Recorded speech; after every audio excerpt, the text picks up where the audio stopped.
আসসালামু আলাইকুম রহমতুল্লাহ বরাকাত। শাকির মজুমদার বিডি থেকে আপনাদেরকে স্বাগত জানাচ্ছি। আশা করি আপনারা ভালোই আছেন। আজকে আপনাদের সামনে একটা বিষয় নিয়ে কথা বলতে চাচ্ছিলাম। আজকে 5-6 দিন থেকে কালবালা পত্রিকার একটা নিউজে দেখলাম মিল্টন সমাদ্দার তার একটা স্বীকৃতি প্রতিষ্ঠান আছে, যে সমস্ত বৃদ্ধ এবং শিশু যাদের কোনো পরিচয় নাই, রাস্তার মধ্যে পড়ে থাকে, বসে থাকে, তাদেরকে সে উদ্ধার করে তার একটা সাইলেন্ট ওল্ড কেয়ার আছে। সেই সাইলেন্ট ওল্ড কেয়ারে বিনা খরচে তাদেরকে খাবার দাবারের ব্যবস্থা করে। যাই হোক, এর মধ্যে যে নিউজটা কালবেলা করছে আর অন্যান্য যে প্রিন্ট এবং ইলেকট্রিক মিডিয়াগুলো করছে, সে নাকি মানুষের কিডনি বিক্রি করে এবং অন্যান্য যে অঙ্গ প্রত্যঙ্গ আছে এগুলো বিক্রি করে। আসলে এটা কতটুকু সত্য মিথ্যা এটা তো প্রমাণ করবে যদি তার বিরুদ্ধে মামলা হয় এবং ইনভেস্টিগেশন হওয়ার পর যদি প্রমাণিত হয়, তাহলে সে দোষী সাব্যস্ত হবে এবং তার বিরুদ্ধে ট্রায়ালে চলে যাবে। আর নতুবা সে যেহেতু 200-250 মানুষের 300 মানুষের যারা রাস্তায় খুবই অসহায়, যারা এক গ্লাস পানি খাওয়ার মতো অবস্থা নাই, বাথরুমে যাওয়ার মতো অবস্থা নাই, মুমূর্ষ, এই সমস্ত রোগীদেরকে সে তার যে কেয়ার আছে, আশ্রয়কেন্দ্র আছে, সেখানে নিয়ে এসে মোটামুটি একটু সেবাও দিচ্ছে, খাবার দাবারও দিচ্ছে।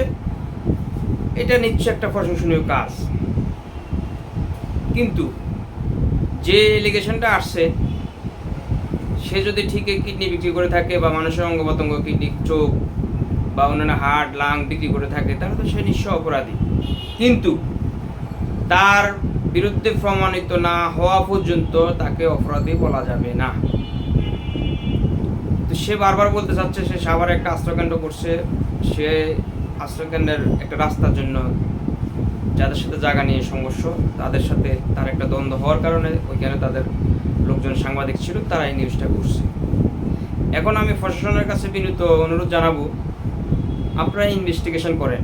ইনভেস্টিগেশন করে যদি তাকে প্রমাণ পান, তাহলে তাকে ট্রায়ালে চলে যাক, সমস্যা নাই। আর যদি ইনভেস্টিগেশন করে সে নির্দোষ প্রমাণিত হয়, তাহলে আমার মনে হয় তাকে নিয়ে আর এত ট্রল করা বা তাকে নিয়ে এত হ্যাসেল করা উচিত না। কারণ যে সমস্ত অসহায় মানুষগুলো আজকে এখানে সেবা নিচ্ছেন, এদের কি অবস্থা হবে ভবিষ্যতে, এরা কোথায় যাবে? আর কিডনি সেল করা, এবং কিডনি তো সাধারণ জিনিস না, একটা মানুষ থেকে আরেকটা মানুষের কাছে নিয়ে যাওয়া, এটা একটা অপারেশন থিয়েটার লাগে, খুবই সার্জারি ডাক্তার লাগে। এগুলো সাধারণ কোনো মানুষে পারবে না। যে একটা কিডনি একজন থেকে নিয়ে আরেকজনে বিক্রি করে দিল, এটা তো আর পশু পাখি না যে গরু জবা করলাম, তার হাট কিডনি লাখ বিক্রি করে দিলাম অন্য জায়গায় কেজি মাপা, এরকম কিছু না। আর বাংলাদেশের যে একটা আইন আছে, আমি যেটা জানি, আত্মীয় স্বজন ছাড়া অন্য কারো কিডনি বাংলাদেশের মধ্যে মানে নিজস্ব কোনো দেহের প্ল্যান্ট করা যায় না। তো সেহেতু সে যদি ঠিকই কিডনি বিক্রি করে ফেলতো, এর আগে বহুত জানাজানি হয়ে যেত। কারণ কোন হাসপাতালে নিয়ে বিক্রি করছে, কাকে লাগাইছে, এটা কোনো না কোনোভাবে লিকেজ হয়ে যেত।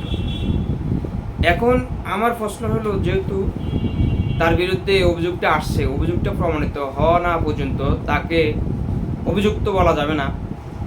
অভিযোগ হওয়ার পর তার বিরুদ্ধে মামলা হইলে, ইনভেস্টিগেশন হইলে, প্রমাণ হলে কোর্টে যাবে, আদালতে যাবে, এবং সে যদি নির্দোষ হয়, নির্দোষ প্রমাণিত হয়ে যাবে। আর যদি নির্দোষ না হয়, তাহলে তার সাজা সে ভোগ করতে হবে। এখন আমি যে কথাটির জন্য বলছি, এখন যে 200, 300, 400 মানুষ আছে এখানে অসহায়, তাদের অবস্থাটা কি হবে? তাদেরকে কে খাওয়াবে? তাদেরকে কে লালন পালন করবে? এখানে 110-15 জন এমপ্লয়ি আছে, তারাও তো এখান থেকে স্যালারি নিয়ে তাদের সংসারটা চলতেছে। আর এখানে সম্পূর্ণ মানুষের দান করে, এই মানুষের দানের উপরে তার এই আশ্রয়কেন্দ্রটা চলে। শুধু তার আশ্রয়কেন্দ্র না, বাংলাদেশের যতগুলো আশ্রয়কেন্দ্র আছে সবগুলো আশ্রয়কেন্দ্রে মানুষের দানের মধ্যে চলে। তো আমরা যদি এই সমস্ত যারা সামাজিক কর্মকাণ্ড বা মানবতার ফেরিওয়ালা কাজ করে, তাদেরকে যদি আমরা এভাবে নিউজ করে করে প্রতিপূর্ণ করি, তাহলে নতুন যারা এই আশ্রয়কেন্দ্র খুলতে যাবে, বৃদ্ধ মানুষ, রাস্তার অসহায় মানুষদেরকে আর নিতে চাইবে না, যে বলবে আমাদেরকে তো ভবিষ্যতে হয়রানি করা হবে।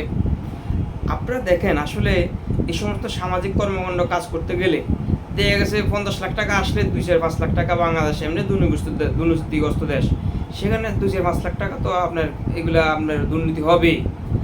তো এর মধ্যে 100%-এর মধ্যে যদি 70%ও কাজ হয়, তাহলে আমি আশা করব আসলে ভালোই কাজ হইতেছে। তো আমি যারা আজকে প্রশাসনের লোকজন আছেন, সাংবাদিক বিন্দু আছেন, এবং আপনারা যে অভিযোগটা আনছেন এটা ইনভেস্টিগেশন করা হোক জরুরি ভিত্তিতে, এবং সে যদি নির্দোষ হয় তাকে নির্দোষ হয়ে কাজ করার সুযোগ করে দেওয়া হোক, আর যদি দোষী সাব্যস্ত হলে তাকে আইনের আওতা নিয়ে এসে তার বিচার করা হোক। আর এখানে যে সমস্ত আশ্রয়কেন্দ্রের মধ্যে বর্তমানে আছেন তাদেরকে খাওয়া দাওয়ার ব্যবস্থা সরকার হোক বা অন্যান্য যারা আছে কাজ করতেছে তাদের মাধ্যমে হোক, তাদের যাতে কোনো ধরনের কষ্ট না হয়, চিকিৎসার কষ্ট না হয়, বিষয়টি আশা করি সচেতন ব্যক্তিবর্গ যারা আছেন দেখবেন। মিল্টন সমাদ্দারকে আপনারা একটু সুযোগ দেন এবং এই ফাঁকে ইনভেস্টিগেশন হয়ে যাক যে তার আসলে যে অভিযোগটা আসছে সে কি অভিযুক্ত কিনা। তো সবাই যে যেখানে আছেন ভালো থাকবেন, সুস্থ থাকবেন। ভিডিওটি ভালো লাগলে লাইক করবেন, কমেন্ট করবেন, কী ধরনের ভিডিও চান আমাকে জানাবেন, ফলো করবেন, সাবস্ক্রাইব করবেন। সবাই ভালো থাকবেন। আসসালামু আলাইকুম রহমতুল্লাহ বরকাতুহু।